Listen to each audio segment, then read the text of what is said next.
여러분 안녕하십니까? 의정특보의 임평순입니다. 우리는 왜 일을 할까요? 가족을 위해서, 또 먹고 살기 위해서, 돈을 벌기 위해서, 혹은 또 자아실현을 위해서 이렇게 노동을 합니다. 여러 가지 이유로요. 그래서 우리는 노동은 신성한 것이다 라고 표현을 하곤 하죠. 요즘처럼 노동의 가치가 중요하게 판단되고 또 재정립되는 시기가 없는 것 같습니다. 경기도 의회도 역시 수많은 노동자들이 존엄과 가치를 실현하고 행복한 삶을 누릴 수 있도록 많은 노력을 기울이고 있는데요. 그래서 오늘 모셨습니다. 전 한국노총 경기지역본부 의장이셨죠. 허원 경기도 의원 모시고 여러 가지 이야기 나눠보도록 하겠습니다. 먼저 화면을 통해서 만나보시죠. 1960년 서울 출생 허원 의원. 지난 2018년 2월까지 한국노총 경기지역본부 의장을 역임하면서 노사정 관계의 원만한 해결을 위해 힘썼습니다. 하지만 노동조합이 없는 중소기업의 근로자들과 지역 내 소상공인들의 문제에 대한 고민으로 출마를 결심. 현재 제10대 경기도 의원으로 경제노동위원회와 예산결산특별위원회에 소속돼 있는데요. 도내 노동자의 행복을 최우선 가치로 일하는 허원 의원. 본격적으로 만나볼까요? 네, 의원님 안녕하십니까? 안녕하십니까? 네, 반갑습니다. 우선 우리 시청자 여러분들께 인사 부탁드리겠습니다. 네, 안녕하십니까? 경기도의회 경제노동회 소속 국민의힘 허원 의원입니다. 올 한해는 아프리카 돼지열병, 기나긴 장마로 인한 수해, 저류독감, 코로나19 등으로 국민과 경기도민이 모두 힘든 한 해였습니다. 최근 코로나19 확진자가 다시 증가하고 있습니다. 지금 우리는 어려운 시대에 살고 있다고 생각합니다. 고통의 시간들을 조금만 더 같이 견뎌주시고 슬기롭게 코로나19를 극복했으면 좋겠습니다. 감사합니다. 네, 반갑습니다.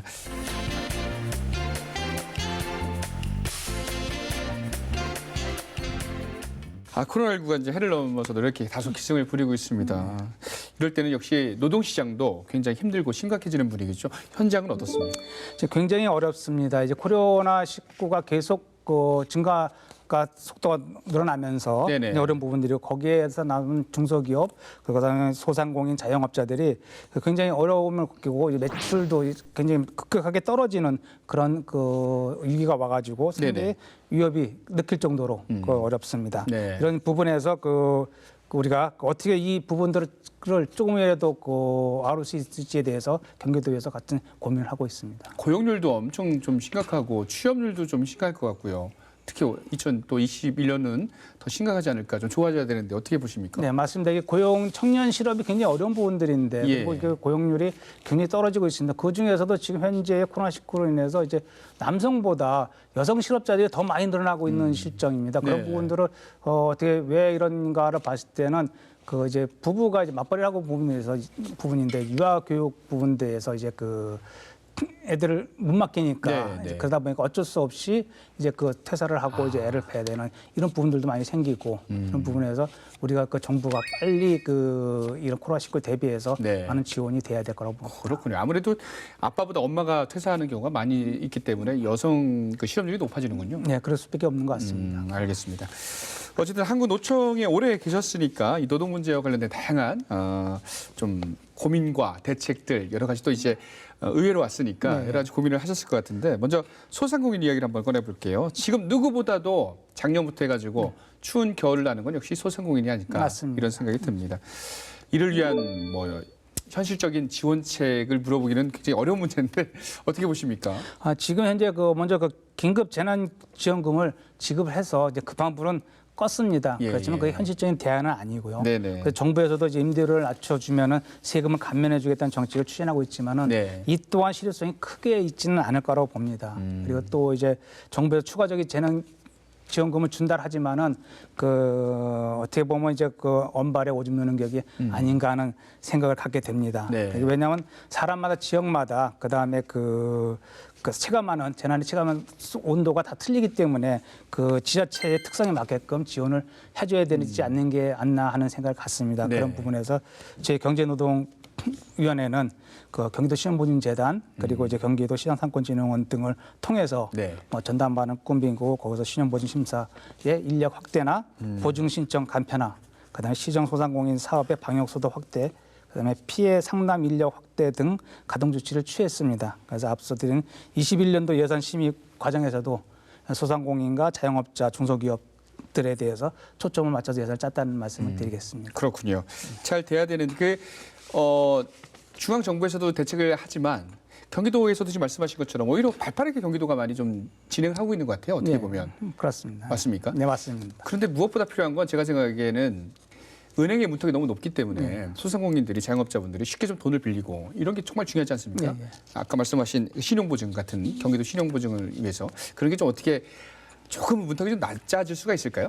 지금 굉장히 많이 낮춰놨습니다. 굉장히 낮춰놨고요. 경기도 신용재단에 저희가 특히 올해도 100억이라는 돈을 다시 추가로 소상공인을 위해서 출연금을 투자를 했고요. 투자했고요. 네. 그런 부분에서 이제 신용 등급도 조금 일반 은행에서 빌리는 등급보다 단계 한 단계 좀 낮춰가지고 이제 지급을 하고 그런 부분에서 소상공인한테 조금이라도 좀 더 편하게 대출을 받을 수 있도록 해놨습니다. 그러니까 우리 정말 필요한 분들, 중금리를 필요로 하는 분들이 정말 쉽게 돈을 빌릴 수 있는 그런 은행의 시장이 형성이 돼야 되는데 쉽게 어떻게 보면 은행에 배신하는 말도 나왔잖아요. 맞습니다. 그런 부분들이 참 특히 경기도 공공이 입장에서 더 이렇게 신용을 확대해서 하는 게 필요하지 않을까 이런 생각을 해봤습니다. 경기도가 앞서가네요, 사실. 네, 앞서가고 있습니다. 알겠습니다. 또 비정규직 문제에 대한 한번 답을 들어보도록 하겠습니다. 특히 경기도는 비정규직 고용 개선 종합 계획을 수립하고 다양한 과제를 추진 중이라고 나와 있습니다. 도의 차원에서 활동은 무엇인가요? 어떤 민선 7기의 경기도 출범과 함께 수행된 비정규직 고용 개선 종합 계획을 수립을 했습니다. 이런 부분들인데 좀 이제 문제는 저는 이렇게 봅니다. 이제 경기도와 공공기관에서는 이제 비정규직에서 정규직으로 바꾼다고 했지만은 비정규직에서 무기직으로 바꾸고 그다음에 이제 좀 더 목소리 나오니까 이제 공무직으로 바꿨어요. 공무직. 그건 뭔가요? 공무직은 이제 똑같 무기직에 이제 말만 좀 바꿔놓은 거죠. 이제 그다음 복지나 보봉수만 있고 직무를 갖더라도 절대 정규직에 침범을 못하고 이런 부분들이 아직도 이게 굉장히 어려운 부분 상태입니다. 지금 그래서 말만 공무직이지 실제 정규직은 아니죠. 그런 부분에서 이제 하고 있는데 그런 부분도 제대로 다 안 되고 있는 부분들이 아쉬운 부분들이 있습니다. 근데 이게 어찌 보면 모든 분들을 이제 정규직화를 시키면 공무원 시험을 통해서 들어오신 분들과 어떤 형평성이 또 어긋날 수도 있는 문제 아닌가요? 그건 맞는 말씀입니다. 형평성이 없지만 이런 거예요. 그러니까 비정규직에서 무기직에 바뀌었다 그래서 정년만 보장된 거고 거기 이제 공무직으로 바뀌면서 이제 호봉수만 있는 부분들입니다. 근데 거기에 대해서 문제는 뭐냐면 동일 임무 동일 업무 동일 임금이잖아요. 근데 이겁니다. 그러니까 얼굴만 이제 무기이자 공무직을 받겠다 해가지고 그 사람들이 정규직이 아니잖아요. 이런 같이 공유를 해야 된다고 보는 거죠. 같은 일은 그러니까 왜 자기 영역을 딱 따놓고 이 영역만 니네가 해. 이건 우리 영역이니까 그건 아니다 이거지. 이게 하려고는 같이 하면서 만약에 전체 다 못 합치더라도 일부 같이 합쳐서 같이 돌아가야 되는 게 원하는 정규직의 모습이고 공무직의 모습이지. 그렇죠. 얼굴만 두고 지금 말만 바꿨다고 그래갖고 그게 정규직은 아닌 것 같고요. 당연히 그 사람들 정규직의 영역은 분명히 있습니다. 그 영역에서 같이 할 수 있는 분명은 분명히 있거든요. 그런 부분들 같이 했으면 좋겠다는 생각 같습니다. 알겠습니다. 잘 들었습니다. 자, 이어서 경기지방고용노동청 신설과 관련해 주실 말씀 있으신가요? 이게 저도 한번 검색을 해봤는데 이 큰 경기도가 고용노동청이 없어요. 지청이라면서요? 네, 지청이 이겁니다. 전국에 6개 지청이 있습니다. 지청이요? 청이. 청이 전국 6개가 있어요. 그게 이제 서울, 중부, 부산, 대구, 광주, 대전 이렇게 6개가 있는데, 근데 이 한 청에 보통 5, 6개, 많게는 7개 정도의 지청을 갖고 있어요. 그런데 중부청만 저희를 관한 중부청만 15개의 지청을 갖고 있어요. 굉장히 많네요. 그렇죠. 거기에 경기도에만 8개 지청이 있어요. 그러면 8개 지청이 있는 그 청은 지금 제가 알기로는 부산에 하나밖에 없는 걸로 알고 있습니다. 부산이 그래도 크니까요. 하나밖에 없습니다. 나머지는 다 7개, 6개, 5개밖에 안 돼. 그래도 청이에요. 근데 우리 8개면은 그래도 전국에서 제일 기업이 많고 그다음에 이 근로 이론들이 많은데 그렇죠. 그 청이 없다는 거는 말이 안 되는 거거든요. 그런데 이거를 지네들이 행정 편의를 위해서 한강 이제 경기지청 2개 청으로 나눠서 북부로 남부로 해서 2개 청으로 나눠서 이제 관리를 하는 거죠. 그러니까 남부 쪽으로는 이제 아까 경기지청이라고 해가지고 10개 지청을 관리를 하고 네네. 그 인천에서 중부청이 인천에 있어요. 인천에서 3개 청, 이제 김포하고 의정부하고 고양에 있는 3개 지청을 부천 3개 지청을 그 인천에서 관리하는 거죠. 서북부. 네. 네. 그러다 보니까 그쪽에 있는 노동자들은 물이 있으면 인천으로 가야 되는 거예요. 네네네. 그 의정부에서 저기 의청 가기 너무 어렵잖아요. 네. 그렇죠. 이런 부분들이 굉장히 이게 완전 이원화시키는 부분들이거든요. 네. 그런데 인천은 2개 지청밖에 없어요. 인천에는요. 원래는.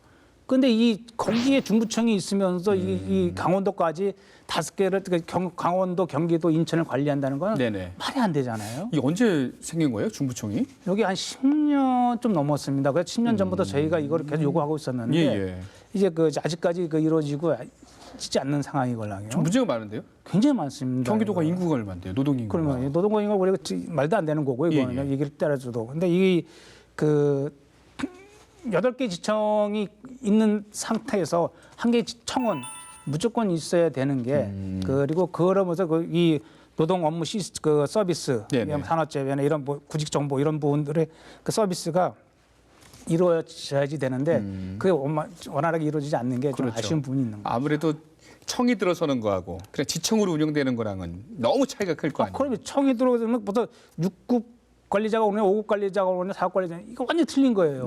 부가 오느냐, 국이 오느냐, 뭐 청이 오느냐, 뭐 이게 과가 오느냐 이런 거걸랑요. 엄청난 차이죠. 이 행정 수요를 감당을 해야 되는데 지청으로서는 너무 허덕일 거고, 맞습니다. 그러면 당연히 서비스가 질이 낮아질 거고 이런 문제들을 고용노동부에서는 좀 많이 심각하게 다룰 문제인데 현실은 어떻습니까? 다루고 있습니까? 다루고 있는데 문제는 이제 서로 핑퐁이죠. 이게 그 행안부에 청을 하나 신설하는 거는 행안부 소속이 됩니다. 그러니까 고용노동부에서는 좀 만들고 싶어 한다라고 본인들은 얘기하지만은 행안부에서 그 너무 청을 만들면은 인원이 굉장히 많이 늘어나기 때문에 굉장히 어렵다라는 이런 입장이라고 그러는데 이거를 근데 그 분명히 일은 그 할 수 있다라고 보는 게 그 경기도가 제일 큰 조직이고 그다음 8개 지청이 있기 때문에 이거를 아우를 수 있는 부분들은 분명히 있다. 이거는 그래서 행안부에 좀 더 나서서 이 해줘야 되는 게 아닌가 생각했습니다. 행안부는 제가 볼 때 그냥 그 전국으로 보는 것 같아요. 네, 전국으로. 그냥 전국으로 봐서 이렇게 있으니까 되겠다. 아니, 말도 안 되는 거잖아요. 대전시 하나만 갖고서 청이 있어요? 청이 있습니다. 대전에 인구는 한 150만 원으로 제가 알고 있는데. 대전시를 하고 있는 게 충청 남북도를 갖고 관리는 해요. 충청 남북도는 관리를 했는데. 그렇죠. 그 뭐 얼마나 되냐고요, 그게요. 경기도랑 인원으로 따지면 말도 안 되는 노동인구로 따지면 비교가 안 될 정도로. 근데 알겠습니다. 행안부 소속 담당자분들은 꼭 이 점 문제점이 많다라고 꼭 생각을 하셔야 될 것 같습니다. 뭐 인천과 강원, 경기도를 같이 움직이고 있으니까 특히 경기도가 가장 불만이 많겠네요. 이 점에 대해서. 많죠. 알겠습니다. 자, 그 밖에도 또 노동복지 실현을 위해서 기타 우리 의원님께서 관심 갖고 있는 영역, 일들 어떤 게 있을까요? 저는 이제 노동교육이라고 생각을 합니다. 노동교육이요? 왜냐하면 그 본의원이 며칠 전에 노동인권교육 운영에 관한 그 부분을 해가지고 정책 토론을 한번 했었어요. 근데 그 부분에서 나온 얘기가 지금 우리가 왜 노사관계가 여태까지 선진국처럼 서로 그 존중과 상생의 길로 가지 못하고 이제 그 뭐라 그럴까요? 이 투쟁만 하고 전투적이고 투쟁적인 관계로만 했는가 이런 고민을 해봤는데 그거는 우리가 어렸을 때부터 이 노동이라는 부분에서 배우지 않아서 그런 것 같다. 그래서 노동이라는 부분들을 이제 진짜 초등학교부터 중학교, 고등학교, 대학교 부분들을 계속 이런 같이 한다라 하면은 의식이 좀 바뀌어질 거고 그리고 또 사용자들이 노동에 대한 교육을 받게 된다라 하면은 노사가 어떻게 움직여야 되는지 서로 간에 고민을 하게 된다라면 노사 상생의 그 길이 돼서 우리나라가 진짜 제1의 노사 관계의 로 인해서 이 경제나 모든 부분들이 더 활발하게 진행이 되지 않을까 하는 생각을 갖습니다. 오히려 노동 교육을 많이 시켜야 노동의 복지가 노동자분들의 복지가 실현된다. 맞습니다. 근데 그게 또 그러면 교육으로 접근하려면 또 어떻게 이렇게 접근해야 되는지 지금 이제 이런 부분들이 걸려 지금 이제 우리가 그 경기도의회에서 그 대학교에다가 이제 교양 과목으로 네. 지금 집어넣습니다. 그 전년 2020년대 10개 학교에서 교양 과목으로 학점 2점을 주는 걸로 해가지고 예. 경기도 돈을 지원해서 지금 그 학교에 10개 대학에서 지금 교양 과목으로 지금 하고 있고요. 네. 이거를 계속 확대해 나갈 겁니다. 확대해 나가면서 이거를 정규 과목으로 네네. 대학교도 하게 된다 하면은 네. 네, 중학교, 고등학교는 이제 우리 교육청 저희 소속이니까 같이 해서 그쪽도 교육으로 해서 정규 이제 지금 이제 중고등학교 2시간 정도의 시간 정도밖에 이게 할애가 안 되는데 그 학교는 안 되죠. 안 되지도 않는 거예요. 그걸 정규 이제 노동 집어넣는다 하면은 진짜 노동이 뭐고, 그것도 경영이 뭐고, 이거 왜 같이 해야 되는지에 대한 고민을 하지 않을까 하는 생각을 갖습니다. 그러면은 그게 만약에 뿌리 박히게 교육이 된다면 뭐 대학 교육에 대한 어떤 뭐 의식이랄까요? 뭐 이런 것 또 노동자로서 생각하는 의식 이런 것들이 많이 좀 개선이 되지 않을까 이런 생각이 드네요. 맞습니다. 그런 분들이 유럽식으로 이제 뭐 도제 교육도 나올 수 있는 거고 진짜 그렇죠. 이제 고등학교 때부터 나는 공부할 거야, 나는 기술 배울 거야 이렇게 된다면 진짜 그것도 공부한 친구들하고 기술을 배운 친구들하고 이제 모든 보수나 이런 부분들도 그렇게 큰 차이 안 나고 같이 갈 수 있는 공유할 수 있는 그런 사회가 되지 않을까 하는 생각을 갖습니다. 그게 바로 근본적인 노동복지 실현을 위한 일이다 이렇게 또 말씀을 하셨어요. 알겠습니다.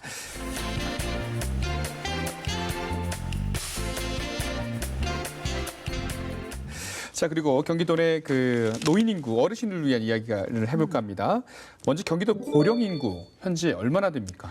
지금 우리나라가 2020년도에 65세 이상의 고령자는 813만입니다. 네. 전체 인구의 15.7%를 차지하고 있고요. 벌써 고령사에 진입해 있죠. 네. 근데 더욱이 65세 이상 고령자가 2025년도에는 20.3%, 그러니까 2067년도에는 46.5%가 될 거라고 예상이 됩니다. 미래에는 초고령 사회가 될 거라고 생각하고요. 여기에 대해서 필히 우리가 대비책을 가져야 될 거라고 생각합니다. 네. 경기도는 65세 이제 고령자가 177만 명으로 경기도 전체 인구의 약 13.2%인데 현재의 고령화 수준은 다른 지역보다 낮지만은 지금부터 준비를 해야 되지 않는가 하는 생각을 갖습니다. 지금도 준비해야죠. 네.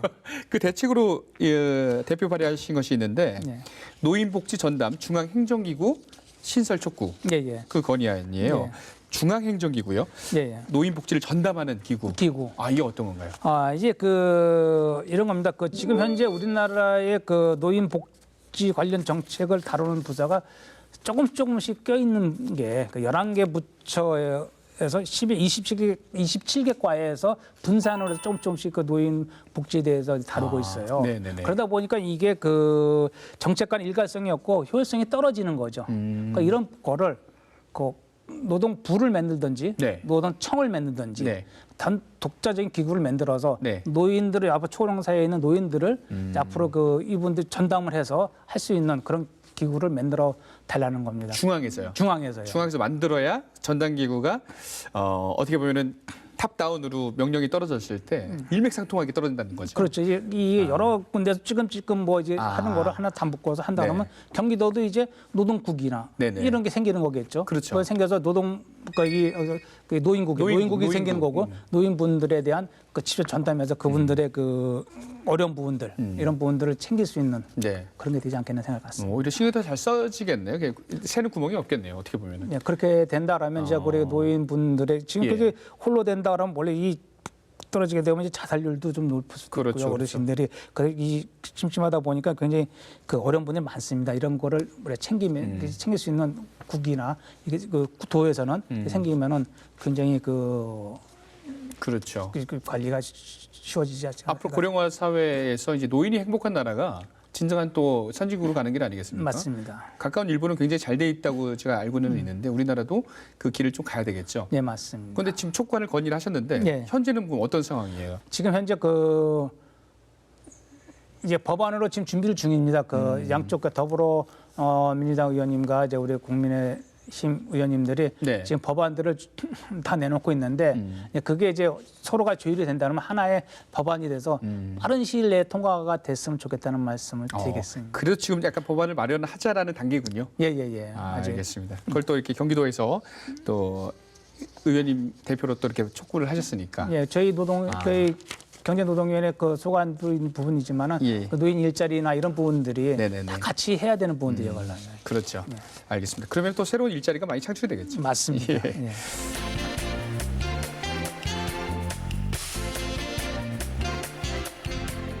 자, 뭐 이제 좀 개인적인 한번 질문 한번 드려볼게요. 예.